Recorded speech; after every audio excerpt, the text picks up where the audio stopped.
आदरणीय दर्शकहरू नमस्कार। कार्यक्रम अर्थविशेषमा यहाँहरूलाई हार्दिक स्वागत छ। म राजेन्द्र रेग्मी। यस कार्यक्रममा हामी राष्ट्रिय अन्तर्राष्ट्रिय व्यापार, रोजगारी, शेयर बजार तथा समसामयिक आर्थिक गतिविधिको बारेमा चर्चा गर्ने गर्दछौँ। यसका लागि हाम्रो स्टुडियोमा आज हुनुहुन्छ श्री ज्ञानेन्द्र अधिकारी। उहाँ अर्थविद हुनुहुन्छ। सर, यहाँलाई कार्यक्रममा हार्दिक स्वागत छ। हजुर, धन्यवाद। आराम हुनुहुन्छ? हजुर, एकदमै। सर, केमा व्यस्त हुनुहुन्छ हजुर? अहिले त त्यस्तै पेपर सेपर पढ्ने रिसर्चको कामहरू छ र म टिचिङ पनि फिल्ड भएकोले गर्दाखेरि त्यहीँनिर व्यस्त छु अहिले। अहिले त भर्चुअल क्लासहरू नै होला? Virtual class. यसलाई हामी यसरी कहीँ सरकारको चुनावी घोषणापत्र, आर्थिक नीति, वर्षमा आउने आर्थिक नीतिहरू र यसलाई जसरी कार्यान्वयन भयो यसको तारतम्यलाई यहाँले कसरी अध्ययन गरिराख्नु? अब वास्तवमा कस्तो खालको मैले देखिरहेको छु भन्नुहुन्छ भनेदेखि यो जुन सरकारको चुनावी घोषणापत्रहरू छ, जुनसुकै तपाईँ घोषणापत्र हेर्नुभयो भने पनि जुनसुकै पार्टीका क्या हामीले अहिले सरकार चलाउने पार्टीको, अपोजिसनको पार्टीको सबैको घोषणापत्र हेर्दाखेरि हामीले के पाउँछौँ भन्दाखेरि सबैमा आर्थिक वृद्धिलाई हामी पहिलो प्राथमिकतामा राखेको देख्छ हामीले। हेर्नुहोस्, र हामी अर्को पनि के छ भन्दाखेरि जनताको सशक्तिकरणको लागि हैन, अनि सोसल वेलफेयरको लागि हैन, यो सबै कुराहरू चाहिँ उहाँहरूले त्यो घोषणापत्रमा एकदम राम्रोसँग देखाउनु भएको छ। तर अब के छ भन्दाखेरि सबैभन्दा गाह्रो कुरा चाहिँ त्यो एउटा घोषणापत्र म्यानिफेस्टो भने के त भन्दाखेरि चाहिँ हामी सरकारमा गइसकेपछि यो काम गर्छौँ भन्ने हो। हेर्नुहोस्, तर कार्यान्वयन पक्ष छ त्यो एकदमै कमजोर देखिरहेछ। हेर्नुहोस्, त्यो मात्र होइन, फेरि सरले फेरि कुरा उठाउनु भयो कि जुन अहिलेका जुन सरकारका प्रत्येक वर्ष आउने पोलिसीहरूको बारेमा कुरा गर्नुभयो। वास्तवमा एउटा सरकार सञ्चालन गर्नको लागि के हुनुपर्छ भन्दाखेरि म्याक्रो इकोनोमिक पोलिसीहरू हुन्छ कि नर्मली, त्यसमा पनि हामी बजेटको कुरा अथवा फिस्कल पोलिसीको कुरा र मोनिटरी पोलिसीको कुरा, यो चाहिँ केन्द्रीय ब्याङ्कले गर्ने भयो मोनिटरी पोलिसी, र बजेटको कुरा चाहिँ सरकारको पोलिसी हुने भएन। अब सरकारको पोलिसीको कुरा गर्ने भने हेर्नुहोस्, यो भनेको बजेट हो। बजेटमा हेर्नुहोस्, अघिल्लो वर्षको यदि हामीले रिभ्यू गर्ने हो भने त्यहाँ के देखिन्छ भन्दाखेरि तपाईँ हाम्रो जुन साधारण खर्च एकदम बढेको देखिन्छ। विकास खर्च लगभग 50% भन्दा हामी अगाडि बढ्न नसकेको देखिन्छ। भनेपछि हामी कहाँ गइरहेछ भन्दा कार्यान्वयन पक्षमै आएर अड्किरहेका छौँ कि फेरि। भनेपछि यसलाई हामी बढाउने कसरी, सबभन्दा कुरा हामीले यसलाई सोच्नु एकदमै जरुरी छ। हेर्नुहोस्, अनि दोस्रो कुरा के छ भन्नुहुन्छ भने अब अर्को हामीलाई सरकार सञ्चालनमा चाहिने भन्दाखेरि मोनिटरी पोलिसी हो, मौद्रिक नीति हो, जुन चाहिँ केन्द्रीय ब्याङ्कले निकालेको हुन्छ। अब यो केन्द्रीय ब्याङ्कको पोलिसी पनि कस्तो छ भन्नुहुन्छ भने चाहिँ अब एक लाइनमा भन्नुपर्दा चाहिँ वास्तवमा केन्द्रीय ब्याङ्कले नै निकालेको हो भनेर हामीले क्वेसन गर्नुपर्ने अवस्था पनि आइसकेको अवस्था छ कि नेपाल राष्ट्र ब्याङ्कले चाहिँ के गरेको थियो भन्नुहुन्छ भन्दाखेरि यो जुन एटिएमको बारेमा इन्टर ब्याङ्क एटिएममा पनि कुनै पनि पैसा नलाग्ने भन्ने यस्तो खालको पोलिसी बनाएको थियो। तर त्यसको एक हप्ता पछाडि नि फेरि उहाँहरूले के गर्नुभयो, अहिले त्यसमा राख्नु नहुने रहेछ भन्नुहुन्छ। यहाँबाट तपाईँले के बुझ्नु पर्यो भन्दाखेरि नि कि उहाँहरूलाई ब्याङ्किङ नलेजै छैन। राष्ट्र ब्याङ्कमा जसले हेर्नुपर्ने निकायको मान्छे हो उहाँहरूसँग कि ब्याङ्किङ नलेजै छैन कि उहाँहरू थाहा नपाए हछुवाको भरमा कुरा गरिराख्नुहुन्छ। मतलब यो कार्यान्वयनको चाहिँ पछि एकदम विक छ होइन। यो केले त्यो कार्यान्वयनमा बाधक चाहिँ के भनिरहेको छ? विलिङ पावर नहुनु हो कि अथवा अरू केही समस्याहरू के हुन सक्छ? पहिला कुरा त म त विलिङ पावर नै नहुने भन्ने ठान्छु वास्तवमा चाहिँ। र दोस्रो कुरा चाहिँ हाम्रो राजनीतिक हस्तक्षेप पनि के, जस्तो राष्ट्र ब्याङ्कको गभर्नर भन्दा तपाईँ ब्याङ्कको चेयरम्यान, ब्याङ्कको सिइओ चाहिँ पावरफुल छ क्या, उसको राजनीतिक साँठगाँठको कारणले गर्दा। अनि त्यो कारणले राष्ट्र ब्याङ्क त रेगुलेटरी बोर्ड हो, उहाँले हेर्नुपर्ने हो, त्यो कुरा हेर्न सकिरहनु भएको छैन। सामान्य कर्मचारीले हाकिमलाई हटाइदिन्छ, व्यवस्थापन अर्को ठाउँमा सारिदिन सक्छ हो हैन। यो खालको एउटा हाम्रो छ। अनि जुन हामी ट्रेड युनियनको कुरा गरिरहेको छ, हेर्नुहोस्, यो ट्रेड युनियनमा हेर्नु एउटा एकजना सुब्बा साहबलाई चाहिँ सचिवज्यूले नमस्ते गर्नुपर्ने अवस्था छ यदि सरकारको पनि कुरा गर्ने भने। किनभने ट्रेड युनियनको चेयरम्यान भने त सुब्बा साहब मात्रै हो होइन। भनिसकेपछि यो सिस्टमलाई ट्रेड युनियनलाई पनि के गर्ने, पार्टीगत बनाउने हो कि अथवा एउटा मात्र ट्रेड युनियनलाई हामी मान्यता दिने, यसको बारेमा पनि सोच्नुपर्ने छ नि। प्रत्येक पार्टीको ट्रेड युनियन बनाउँदा त यो त भद्रगोल मात्रै हो। हेर्नुहोस्, एउटा मात्र ट्रेड युनियनलाई सपोर्ट गरौँ होइन। यदि त्यहाँबाट जानु जताबाट पनि घुमेर के आउँछ भन्नुहुन्छ भने अल्टिमेटली हाम्रो कार्यान्वयन पक्ष एकदम फितलो छ। अनि यो कार्यान्वयन भन्ने बित्तिकै कर्मचारी तन्त्रमा आउँछ कि। तपाईँलाई मैले अर्को एउटा सानो उदाहरण पनि के दिइहालेँ भन्नुहुन्छ भने आजसम्म कुनै एकजना सरकारी अफिसर अथवा उहाँ सचिवबाट रिटायर हुनुहुन्छ अघिल्लो दिनसम्म उहाँ सचिव हुनुहुन्थ्यो, भोलिपल्ट रिटायर हुने बित्तिकै उहाँ आफ्नो सामाजिक सञ्जालमा उहाँ स्ट्याटस लेख्नुहुन्छ कि यो देश कर्मचारीहरूले गर्दा बिगारेको भनेर अघिल्लो दिनसम्म उहाँ हुनुहुन्थ्यो क्या। हेर्नुहोस्, हो यस्तो खालको समस्या भन्ने कि अथवा यो हाम्रो सामाजिक रूपान्तरण हुन नसकेको भन्ने कि यो खालको कारणले गर्दा चाहिँ वास्तवमा जुन गभर्मेन्टको पोलिसी भयो अथवा पार्टीहरूको आफ्नो घोषणापत्रहरू भयो, यो कुराहरूमा चाहिँ हामी अगाडि बढ्न नसकिरहे जस्तो लाग्छ कि सर मलाई। अनि यो जस्तो केन्द्र प्रदेश तथा स्थानीय तहमा निकायमा जुन बजेट वितरण गर्ने एउटा प्रचलन छँदैछ तथा यो कार्यान्वयन यो कति सहज अवस्था हो चाहिँ खासमा? अब तपाईँलाई वास्तवमा हामीले भन्नुपर्ने के छ भने एउटा त हामीलाई अहिलेसम्म पनि यहाँ यो चाहिँ केन्द्रको कार्य हो, यो चाहिँ जुन जब डिस्क्रिप्सन भन्छ नि, कहाँ कसले कति काम कर्तव्य र अधिकार कति कति हो भन्ने कुराको अझै पनि धेरै ठाउँहरूमा हाम्रो पोलिसीगत रूपमा गर्न बाँकी नै छ, एउटा कुरा। दोस्रो कुरा तपाईँलाई यदि हामीले प्रत्येक केन्द्रको बजेट र अनि त्यसमा प्रदेशहरूको बजेट हेर्ने हो भने केन्द्रको बजेट तपाईँलाई 1.4 ट्रिलियनको बजेट आएको थियो र अब तपाईँलाई प्रदेशहरूको बजेटहरू चाहिँ के छ भन्दाखेरि सबैभन्दा धेरै प्रदेश नम्बर 3 अथवा हाम्रो बागमती प्रदेशको थियो, सबैभन्दा कम भने सुदूरपश्चिमको प्रदेश।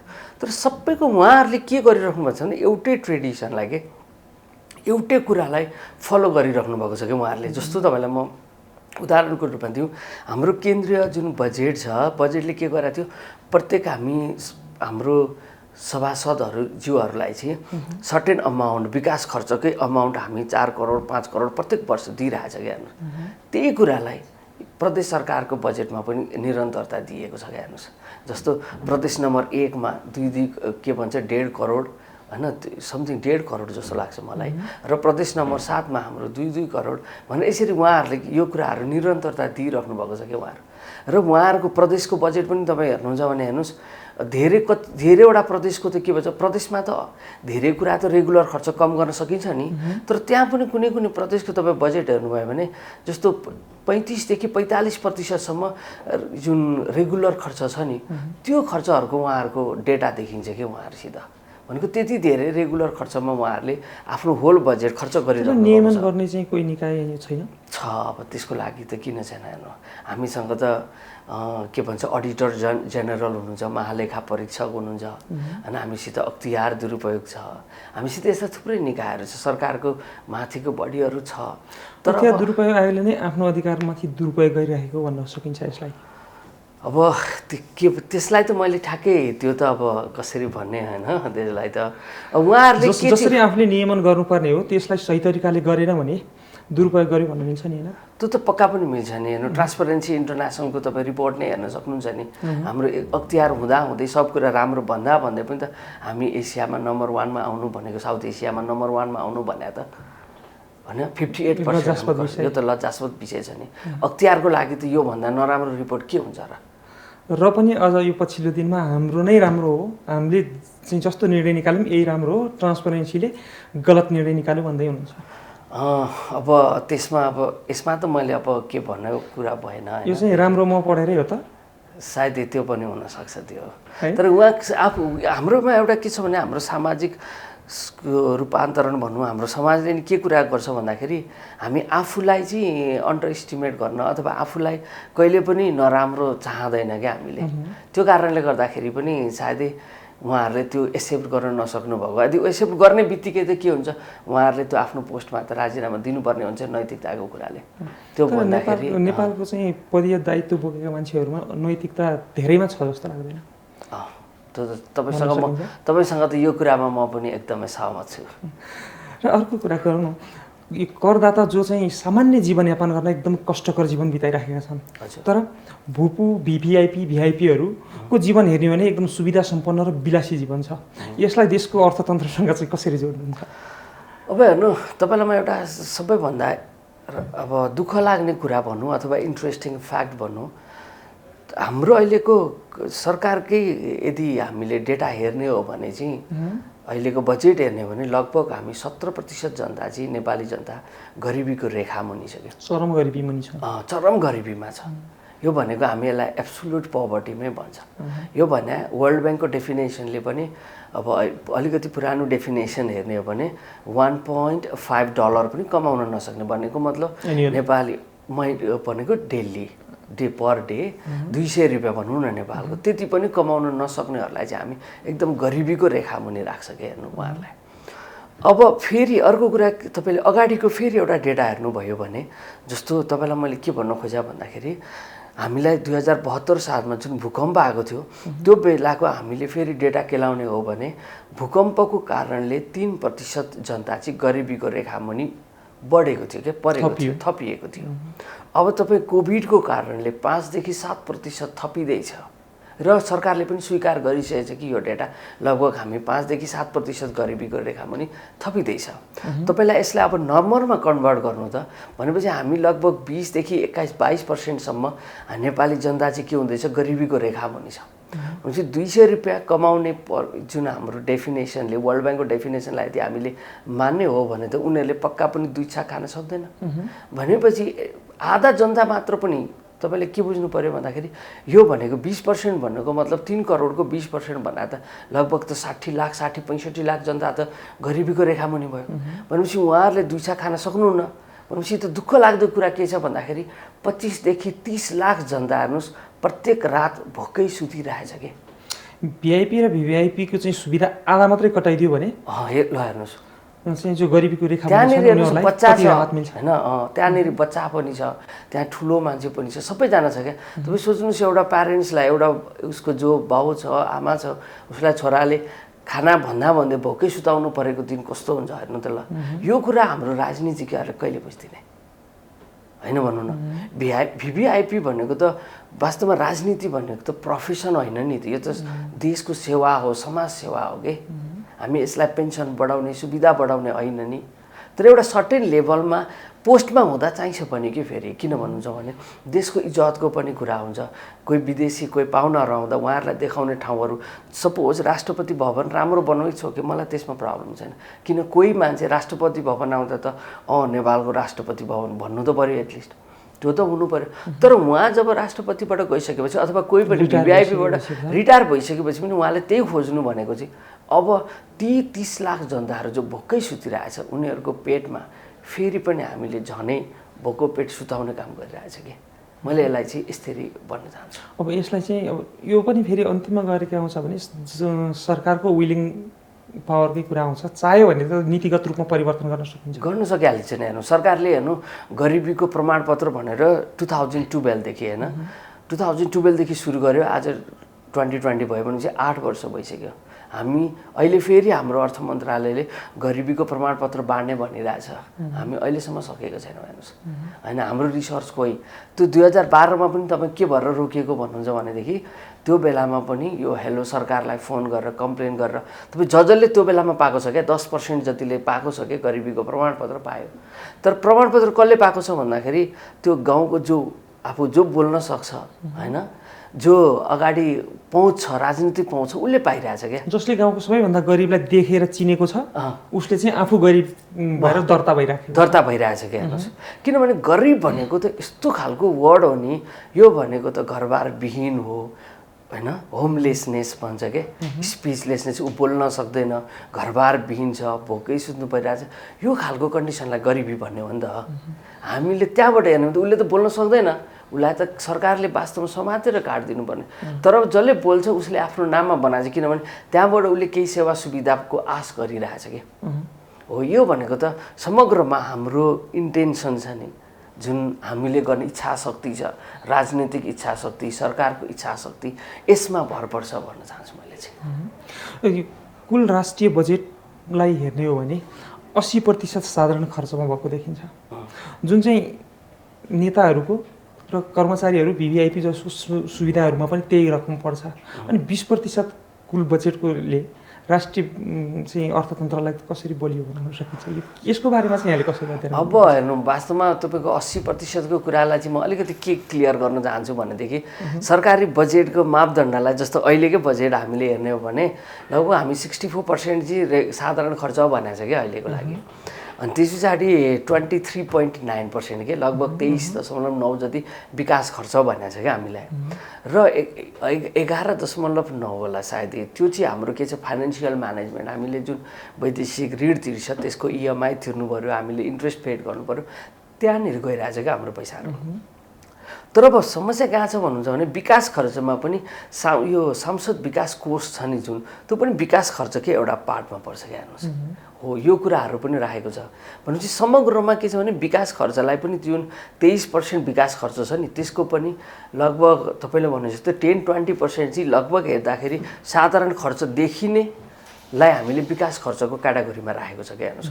अब यसलाई सुधार्नु पहिला जरुरी छ क्या हामीले। अनि त्यस हुँदाखेरि अनि कार्यान्वयन विकास खर्चको हेर्नुहोस् अघिल्लो वर्षको हेर्नुहोस् 52-53% मात्र देखिन्छ। अनि असारे विकासमा सधैँ हामी अगाडि बढिरहेछौँ होइन। यो कुरा हटाउनको लागि चाहिँ सुरुदेखि नै पोलिसीगत रूपमा नै चेन्ज गर्नु छ। मैले त भन्दै आएको के भन्दाखेरि हेर्नुहोस् हाम्रो के छ भन्दाखेरि मलाई लाग्छ यो आर्थिक जुन वर्ष छ नि श्रावणदेखि सुरु हुनेछ नि यो नै चेन्ज गरौँ भन्न चाहन्छु क्या म त। यो चाहिँ वैशाखदेखि नै सुरु गर्नुपर्छ। तपाईँलाई बजेटको एक्ज्याक्ट प्रोसेस कहाँ हुन्छ भन्दा फागुनको फर्स्ट विकदेखि बजेटको प्रोसेस हुन्छ क्या नेपालमा। त्यस पछाडि जेठको 15मा बजेट हुन्छ है।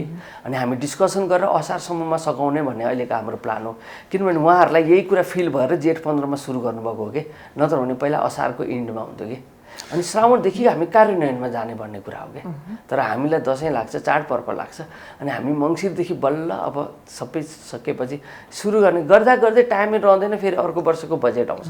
तर मैले केन्द्रित हुन खोजेको चिज चाहिँ खासमा के हो भने राष्ट्र सेवक कर्मचारीहरूलाई राम्रो चाहिँ स्यालेरी दिनुपर्छ भन्ने कुरा भइहाल्यो। तर 800 जनाभन्दा बढी नेताहरू जो चाहिँ मन्त्री र विभिन्न तहका सांसद भएर बसेको छन् त्यसलाई दिएको खर्च अनावश्यक भयो र यो आवश्यक छैन भन्ने ठाउँमा यहाँ पुग्नुहुन्छ? अब तपाईँलाई कस्तो छ भन्दाखेरि एउटा यो जुन यत्रो धेरै हाम्रो जुन स्ट्रक्चर छ नि यो स्ट्रक्चर नै वास्तवमा त धेरै छ कि। हामीले एकजनालाई दिएको साइज छ, इकोनोमीको साइज छ, त्यो अनुसार हाम्रो जुन खालको मन्त्री नेताजीहरू प्रत्येक प्रदेशको यो नै एकदमै धेरै भयो जस्तो लाग्छ मलाई। पहिला कुरा चाहिँ किनभने हामी फेडरल इकोनोमिक सिस्टममा कहाँ जाने कसरी जाने होइन यो कुरादेखि लिएर हाम्रो इकोनोमीको कन्डिसन के हो, हामीले के कुरा व्यापार गरिरहेछ होइन, हाम्रो रेभिन्यूको स्रोतहरू आयको स्रोतहरू कहाँ छ, यो कुरालाई समग्र क्यालकुलेसन गर्ने हो भने उहाँहरूको पर्टिकुलर स्यालेरीमा उहाँको सुविधामा मात्र भन्दा पनि उहाँहरूको स्ट्रक्चरमै नै पहिला रिइन्जिनियरिङ गर्नु जरुरी लाग्छ कि मलाई। अनि मात्र यो त्यति गर्ने बित्तिकै त लगभग हामी 50% त घटाउन सकिहाल्यो नि होइन भन्नु न। जुन कुरा हामीले अघि नै जोड्यौँ गरिबीको रेखामुनि छ तिनीहरूबाट यसले हाम्रो लागि हेर्नु न केन्द्रीय सांसद यति धेरै चाहिने हो। अब तपाईँ हेर्नुहोस् अनि यो जुन प्रत्यक्ष निर्वाचित जति छ नि त्यतिलाई मात्र राखौँ न, किन हामीले समानुपातिक राख्ने? समानुपातिकमा कसले समानुपातिकमा भाग लिइरहेछ? ल हेर्नुहोस् त 55वटा भाग पुर्याउने खेल होला नि। तपाईँ हेर्नुहोस् अहिलेको हाम्रो संसद भवनमा केन्द्रीय संसदमा तपाईँ हेर्नुहोस् 55 जोडी हस्बेन्ड एन्ड वाइफ हुनुहुन्छ कि उहाँहरू। भनेपछि त जुन परिवारवादभन्दा माथि त हामी समानुपातिक उठ्नै सकेनौँ। भनेपछि यसलाई यो त बेकार समानुपातिकको कुरा त हटाइदिए राम्रो भन्न चाहन्छु म। यति घट्दा पनि तपाईँ धेरै कुरा त हामीलाई अर्को सेक्टरमा खर्च गर्न त पुगिहाल्छ नि। यस्तो रिइन्जिनियरिङ अथवा रिस्ट्रक्चरिङ गर्नु जरुरी लाग्छ मलाई चाहिँ। र फेरि अझ अहिलेको समयमा भन्ने हो भने त कोभिड-19ले अर्थतन्त्र थलिएको अवस्थामा छ होइन। यो थलिएको अर्थतन्त्रलाई हामीले सामान्यकरण गर्नुपर्ने जरुरत छ।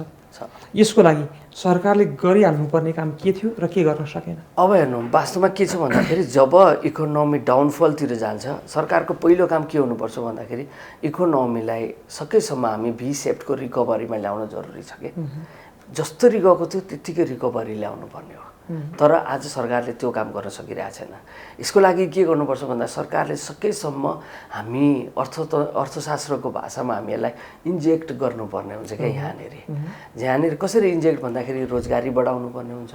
सरकारले प्रत्यक्ष खर्च गरेर जुन चाहिँ अति कम भएको सेक्टरहरू छ नि, जुन चाहिँ अति प्रभावित छ त्यो सेक्टरहरू जस्तो हस्पिटालिटी सेक्टरहरू भयो, यो सेक्टरमा त सरकारले 0% इन्ट्रेस्टमा लोन दिने एउटा प्लस 10% त सब्सिडी चाहिँ दिनुपर्छ नि तपाईँलाई। सर्टेन हो यसरी हामीले इन्जेक्ट गरेर इकोनोमीलाई हामी बुस्टअप गराउने हो कि। त्यो सरकारले खर्च गरेर त मात्र भएन, उहाँहरूलाई साथ दिने खालको पोलिसी क्रिएट गर्नु पऱ्यो नि। अब त फेरि कसरी हुन्छ भन्दा सर्टेन गभर्मेन्टले जस्तो हस्पिटालिटी कसरी बचाउने होइन त्यसको पोलिसी छुट्टै बनाउनु पऱ्यो। त्यस पछाडि हामीसित फेरि टुरिज्म सेक्टर कसरी बचाउने त्यसलाई पनि बनाउनु पऱ्यो। हेर्नुहोस् रेमिटेन्स घट्ने चान्स अब बढ्दैछ धेरै होइन, त्यसलाई कसरी उकास्ने त्यो कुरा प्लान गर्नु पर्यो। यसरी अगाडि बढाउँदै जानुपर्छ। तर संसारका विभिन्न देशहरूले त यो कोभिड-19लाई कभर गर्ने गरी यो प्रभावलाई कभर गर्नको लागि छुट्टै किसिमको बजेट नै प्रस्तुत गरे होइन। हाम्रो देशमा चाहिँ यो किन हुन सकेन? सरकार उदासीन किन भयो यो बारेमा? हाम्रोमा वास्तवमा मलाई लाग्छ नयाँ मन्त्रीज्यू चेन्ज भइसकेपछि त मलाई लाग्छ पूरक बजेट ल्याउनु पर्ने जरुरी देख्थेँ कि मैले यो कोभिडलाई एड्रेस गरेर। किन भन्दाखेरि हाम्रो वास्तवमा हेर्नु जुन बजेट आयो त्यो बजेटले एक दुई ठाउँमा यो कोभिड-19को कुरा उल्लेख गरेदेखि बाहेक वास्तवमा धेरै एड्रेस गरे जस्तो पाउँदैन। र धेरै कुरा एड्रेस चाहिँ के भयो भने बजेटले गर्नुपर्ने काम चाहिँ मोनिटरी पोलिसीले गयो भनेको यो मेथड नै रङ मेथडबाट हामीले एड्रेस भएको देख्छ कि हामीले अलिकति हो। यो कुरा नभएको हुनाले गर्दा अब जब नयाँ मन्त्री चाहिँ आउनुभयो नि उहाँले चाहिँ बजेटलाई एड्रेस हुने गरेको अथवा कोभिडलाई एड्रेस हुने गरेको बजेट ल्याउनु पर्थ्यो। त्यसको लागि के गर्नु पर्थ्यो त? सबभन्दा पहिला सकेसम्म हामीले जुन इकोनोमीलाई इन्जेक्ट गर्नको लागि चाहिने कुरा के त? मनी सप्लाई बढाउनु पर्ने हुन्छ। त्यसमा ट्याक्स रेटलाई कति ठाउँमा घटाउने हो कि सब्सिडिजलाई बढाउने हो कि, र त्यसमा पनि जुन सरकारले अहिले गरिरहेको छ सरकारले पनि अति सबैभन्दा धेरै प्रभावित कम प्रभावित होइन यसरी र सबैभन्दा कम प्रभावित भनेर यसरी सेक्टर छुट्याएर त्यो सेक्टरको इन्डस्ट्रीहरूमा चाहिँ आइदर सब्सिडिज दिने हो कि और ट्याक्स मात्र घटाउने हो कि डाइरेक्टली उहाँहरूलाई लोनको हामी 0% इन्ट्रेस्टमा लोन दिने हो कि यदि यति दिएर अर्थतन्त्रलाई चाँडै चलायमान बनाउने हो भने त पक्का पनि हाम्रो इकोनोमी त भी सेप्टमा गइहाल्थ्यो। अब तर अहिलेको अवस्था हेर्ने हो भने त अब हाम्रो इकोनोमी उठ्यो पनि अब हामी यू सेप्टमा मात्र उठ्ने चान्स छ कि यसमा भनेको टाइम लिइरहेछौँ हामी रिकभरीको टाइमलाई के हो। यस्तो खालको सिचुएसन छ। अब यसमा चाहिँ गभर्मेन्टले जस्तो तपाईँलाई विदेशमा हेर्नुहुन्छ भने इभन जापानको केसमा हेर्नुहुन्छ भने प्रत्येक त्यहाँको इन्डिभिजुअल वर्किङ पिपुलहरूलाई चाहिँ के गरिरहेछ सर्टेन अमाउन्ट लोन दिएको छ कि त्यो लोन 8 देखि 10 वर्षमा तिर्नु 0% इन्ट्रेस्टमा बनाएको छ। यो भनेको इन्जेक्ट गरे हो नि त मनीलाई। यसरी नै देशको पनि अब सबैलाई त दिन सकिँदैन थियो। एटलिस्ट कुनै यो मिडियम स्केल इन्डस्ट्रिजहरू छ नि, मझौला इन्डस्ट्रिजहरू भयो, कटेज इन्डस्ट्री साना भयो, हाम्रो हस्तकलाको भयो, जसले चाहिँ हाम्रो यो फरेन ट्रेड जुन वैदेशिक व्यापारलाई पनि हुन्छ यिनीहरूलाई पनि जान सकिन्छ। हामीसँग पर्याप्त बजेट पनि छ, अझै पनि कोरोनाको लागि कलेक्सन भएको बजेट बाँकी छ। यो अब्जस लिनको लागि सरकार किन तयार भएको कि? यो सर्वदलीय चाहिँ सहमतिबाट नै यो त सम्पूर्ण पार्टीहरूको इस्यु हो नि होइन र? सरकार किन त्यो आफू अब्जस लिन चाहिँ तयार भइरहेको छ तर जनतालाई सुविधा दिन चाहँदैन? के लाग्छ यहाँलाई? अब मलाई त के लाग्छ यहाँनिर चाहिँ भन्दाखेरि चाहिँ पहिला यो चाहिँ कुरा कस्तो भन्नुहुन्छ भने सरकारले आफूले अलिकति घमण्ड अथवा सरकारमा अलिकति केही जुन हुन्छ नि अब सर्वदलीय उहाँहरू सोच्नु, किनभने आफूलाई 2/3 त्यो खालको हामी त्यो लेभलको सरकार हो भन्ने खालको उहाँहरूलाई दम्भ भनौँ न त्यो खालको भएर पनि होला। दोस्रो कुरा के छ भन्दाखेरि जुन पोलिसी लेभलमा भएको जो मान्छेहरू हुनुहुन्छ नि उहाँहरूलाई जसले सल्लाह दिइराख्नु भएको छ नि उहाँहरूको चाहिँ सल्लाह नि प्रत्येक सल्लाह के छ भन्दाखेरि काहीँ न काहीँ गाइडेड छ क्या। कसै न कसैले उहाँहरूको कसैको एउटा सल्लाहले अर्कोलाई नाफा हुने खालको प्रेरित भइरहेको सो विवेक प्रयोग भइरहेको छैन कि मैले चाहिँ यसलाई यसरी लिने गर्छु। अघि नै यहाँले जोडिहाल्नु भयो जस्तै पुनर्कर्जाको कुरा आयो, सहुलियत ऋणको कुरा आयो, ब्याज मिनाको कुरा आयो, कर छुटका कुरा आयो। यी सबै पोलिसी मार्फत सरकारले त जो पीडित हो वास्तवमा पीडित वर्ग कोभिडबाट हजुर व्यवसायीहरू भनौँ व्यवसायीहरूलाई चाहिँ सब्सिडी दिएको भए त्यो आफ्नै देशको अर्थतन्त्र उठिने हो नि हो पक्का पनि। त्यो त तपाईँलाई थाहा छ नि एक सरकारको खर्च भनेको त जनताको लागि त आम्दानी नै हो नि त त्यो भने त्यो कुरामा जति पनि सरकारले खर्च गरिदिएको भए त्यहाँबाट हुन्थ्यो। अब दोस्रो कुरा चाहिँ के छ भन्दाखेरि अब सरकारले पनि अगाडिबाट जुन धेरै रेभिन्यू कलेक्सन पनि गर्न नसकेको अवस्था पनि छ। तपाईँलाई यो के भन्छ कोभिडको टाइमले गर्दाखेरि किन सरकारलाई सरकारी खर्च रेगुलर खर्च धान्नै गाह्रो पर्ने सिचुएसन भएर बिचमा हामी सर्टेन टाइमसम्म लकडाउन बन्द गरेर ट्याक्स कलेक्सन गरेको पनि सिचुएसन त हो नि त। हामीले यसलाई पनि हामी नकार्न त मिल्दैन हेर्नुहोस् होइन। त्यो कारणले गर्दाखेरि सरकार अलिकति उहाँहरूले फ्युचर फोरकास्ट गर्न सक्नु भएन कि अब हाम्रो 1 वर्ष पछाडि हाम्रो रेभिन्यू के हुन्छ के नहुने भन्ने कुराहरूले उहाँहरूले गर्न सकिरहेको जस्तो लाग्दैन। उहाँहरू चाहिँ आर्थिक दूरदर्शिता त देखिँदैन, उहाँहरू अलमल्य जस्तो देखिरहेछ कि। अलिकति प्रसङ्ग परिवर्तन भयो जस्तो लाग्ला। जस्तै समाजवाद निर्दिष्ट उद्देश्य र यसको वर्तमान संविधानमा पनि लिपिबद्ध तरिकाले समाजवादमा पुग्ने भन्ने सबै पार्टीहरूको निर्णय नै हो। हजुर। तर यो आर्थिक उपलब्धि हासिल गर्न चाहिँ त्यो अनुसार सक्दै सकिएको छैन। यसको कारक चाहिँ के हो? मैले यसमा चाहिँ म के भन्न चाहन्छु भनेदेखि नि तपाईँलाई, वास्तवमा कुनै पनि पोलिटिकल पार्टीहरूसित गफदेखि बाहेक केही पनि छैन क्या तपाईँलाई। यो कुरा चाहिँ एकदम हामीले क्लियरली बुझ्नुपर्छ। गफ कुन सेन्सको गफ भन्नुहुन्छ भने तपाईँलाई जस्तो एउटा कुनै पोलिटिकल पार्टी म यहाँ पुग्छु भन्यो भने त्यो पोलिटिकल पार्टीसँग त तपाईँसित 20 वर्षको डकुमेन्ट छ हुनु पर्थ्यो। हामीसँग आज हामी यो स्टेजमा छौँ, अब 5 वर्षमा हामी यहाँ पुग्दैछौँ, 10 वर्षमा यहाँ पुग्दैछौँ, 15 वर्षमा यहाँ, 20 वर्षमा यहाँ, 50 वर्षमा यहाँ। डकुमेन्टेड कुनै पोलिटिकल पार्टीसँग तपाईँ माग्नुहोस्, छैन नि हामीसित। तर तपाईँ कुनै देश अब त न हामीसँग गभर्मेन्टसँग पनि छैन क्या। फेरि हेर्नुहोस्, नभइसकेपछि हामीले कमिटमेन्ट मात्र भन्नु भनेको त गफ मात्र भयो कि भएन? नीति र वादको गफले मात्रै त गफले मात्र भएन नि। तपाईँसँग रिटर्न डकुमेन्ट्स बनाउनुहोस् न तपाईँहरू। त्यो भयो भने के हुन्छ, मान्छेले चल्दैन क्या, विधिको शासन सुरु हुन्छ क्या त्यहाँबाट। रिटर्न डकुमेन्ट्स बनाऊ। जस्तो तपाईँलाई एउटा इक्जाम्पलको लागि म तपाईँलाई के दिन्छु भन्दाखेरि, तपाईँले युएई क्याबिनेट भनेर वेबसाइट खोलेर हेर्नुभयो भने युएईको युनाइटेड अरब इमिरेट्सको त्यहाँको गभर्मेन्टले अबको 150 इयर्स 150 वर्ष पछाडि चन्द्रमामा गाडी कुद्दाखेरि यहाँको ट्राफिक कसरी कन्ट्रोल गर्ने त्यो समेत उहाँहरूको रिटर्न फर्ममा छ कि। भनेपछि उहाँहरू 150 वर्ष पछाडिको प्लानिङ उहाँहरूको अगाडि छ। जोसुकै अनि त्यस पछाडि गभर्मेन्टमा सरकारमा जोसुकै आओस् केही फरक पर्दैन थियो। तर त्यही कुरा चाहिँ हामी सबै पार्टीहरूले अग्री गरेर हाम्रोमा पनि 150 चाहिएन नि, हामी 30 वर्षको मात्र लङ टर्म डकुमेन्ट्स बनाउँ त ल तपाईँ। अनि कुनै ट्र्याक अनि यहाँ मान्छेमा फरक पर्दैन नि। त्यसले गर्दा त के हुन्छ भन्दाखेरि मान्छे परिवर्तन होस् कि अर्को पार्टी आओस् कि सरकार चेन्ज होस् कि हाम्रो प्रोसेस डेभलपमेन्ट समाजवाद उन्मुख जुन कुरा तपाईँले मेन्सन गर्नु त्यो त अटोमेटिकली भइहाल्छ नि। अनि यही कुराको लागि जस्तै हाम्रो उद्देश्यमा पुग्न नदिनको लागि हुन त यो यहाँ यसरी सोध्न मिल्ला नमिल्ला, भारत र चिनको यो जुन सम्बन्ध हाम्रो समानान्तर सम्बन्ध बन्नु पर्थ्यो त्यो बन्न नसकेको कारणले पनि हो। यसलाई केही त्यो अन्तर्राष्ट्रिय राजनीतिसँग जोड्न सकिन्छ? अब म यसमा त मैले के भन्ने भन्दाखेरि हेर्नु, अब जस्तो भारत र चिनको जुन सम्बन्धको कुराहरू छ होइन नेपालमा, अब पक्का पनि एउटा कुरा चाहिँ हामीले के बुझ्नुपर्छ भन्दाखेरि चीनले आफ्नो तरिकाको राजनीतिक अप्रोच छ, उहाँहरूको आफ्नो खालको मेन्टालिटी छ। उहाँहरू भनेको चाहिँ एक्ज्याक्टली बिजनेस नै चाहनुहुन्छ कि उहाँहरूले। तर अब इन्डियासँग चाहिँ के छ भन्दा हामीसित केही सामाजिक कुराहरू रिलेसन पर्ने छ त्यहाँनिर।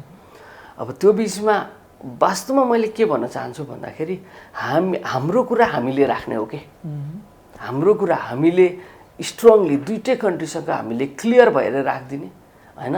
जस्तो तपाईँलाई एउटा चाहिँ जुन अहिले एमसिसी र बिआरआईको कुराहरू आइरहेछ नि, एकजनाले एमसिसी विरोध गर्नुहुन्छ, त्यो विरोध गर्ने मान्छेमाथि नै क्वेसन देख्छु कि मैले। अर्को अघि सपोर्ट गर्नुहुन्छ, सपोर्ट गर्ने मान्छेमाथि नै क्वेसन देख्छु कि मैले। म कसैलाई के त भन्नु छैन, किन भन्दाखेरि उहाँ काहीँ न काहीँबाट यसरी गाइडेड भएर चाहिँ यस्तो डिसिजनहरू आएको हो, हामीसित समानान्तर रिलेसन बनाउन नसकेको हो भन्ने लाग्छ कि मलाई यहाँनिर। अमेरिकी चुनावको परिणामले चाहिँ एसियाली राजनीतिमा खासै फरक पार्यो र अर्थनीतिमा फरक पार्यो कि पारेन? हामी एकदमै अन्तिममा छौँ। अमेरिकी चुनावको परिणामले मलाई चाहिँ के लाग्छ भन्दाखेरि यसले हाम्रो जुन अहिले लास्ट 2 वर्षदेखि हामी देखिरहेको थियौँ नि, चाइना र युएसको वारको जुन ट्रेड वार हामी देखिरहेको थियो, यो चाहिँ केही सल्भ हुने जस्तो मैले देख्छु। यदि त्यो सल्भ हुनु भनेको चाइना झनै धेरै उदयमान हुँदै आउँछ र त्यसको पनि हामी छिमेकी भएको नाताले गर्दाखेरि हामीलाई पनि कता कता इन्डाइरेक्टली बेनिफिटेड हुन्छ कि भन्ने चाहिँ मेरो आफ्नो विश्लेषण हो। अन्तिममा चाहिँ राष्ट्रिय अर्थनीति के हुनुपर्छ, कस्तो होस् भन्ने एकदमै छोटकरीमा 2 मिनेटमा भनिदिनु। ओके, अब जस्तो राष्ट्रिय अर्थनीतिमा चाहिँ मेरो सधैँ पनि जोड रहने कुरा चाहिँ के भन्नुहुन्छ भन्दाखेरि हाम्रो देशमा अब हामी के गर्नु पर्यो, लङ टर्म प्लानिङहरू बनाऊ सबैजना मिलेर। स्टेटदेखि यो जुन प्रत्येक अहिले त के छ भने प्रत्येक स्थानीय निकायले पनि प्लानिङ बनाउनुपर्छ बजेट पास गर्दा। हेर्नु, यो सबै कुराहरूलाई म्यानेज गरेर कम्तीमा हामी 50 वर्षको प्लानिङ बनाऊ। त्यसमा सबै पार्टीहरूको एग्रिमेन्ट पनि होस् र उहाँ सकिन्छ भने सहमतिमा त्यो प्लानिङमा जाउँ, होइन भने एउटा अप्सन त्यो भयो। दोस्रो अप्सन प्रत्येक राजनीतिक दलहरूले जो हामी राजनीति गर्न भनेर उहाँहरू यो मैदानमा हुनुहुन्छ राजनीतिको, उहाँहरूसित कम्तीमा 25 वर्षको प्लान लिएर आउनुहोस् कि हामी 25 वर्षमा यहाँ पुर्याउँछौँ भन्ने खालको यो खालको प्लानिङहरू सहित कुनै पनि राजनीतिक दललाई हामीले यदि जिताउने हो र उहाँहरूको पक्का इच्छा शक्तिको साथले हामीलाई के हुन्छ अनि यो बजेटहरू भनेको प्रत्येक एक एक वर्षको सर्ट टर्म प्लानिङहरू हो, यसलाई हामी थप्दै जाने हो भने त हाम्रो देश त ठुलो इकोनोमी पनि छैन, एरिया पनि ठुलो छैन, सानो छ। हामी पक्का पनि आर्थिक वृद्धि हाम्रो समृद्धिको हामी समृद्धिको आर्थिक समृद्धि त पक्का पनि पुग्न सक्छ हामीले। Thank you very much. यहाँले महत्त्वपूर्ण समय दिनुभयो, समय र विचार दुवैको लागि धन्यवाद। हस्, धन्यवाद, मलाई पनि टाइम दिनुभयो। आदरणीय दर्शकहरू, यहाँहरूलाई पनि धेरै धेरै धन्यवाद। यहाँहरूले कार्यक्रम हेरिदिनु भयो। यही र यस्तै आर्थिक गतिविधि र आर्थिक समाचारहरूको लागि हेर्दै गर्नुहोला business plus television, business plus, business first. नमस्ते।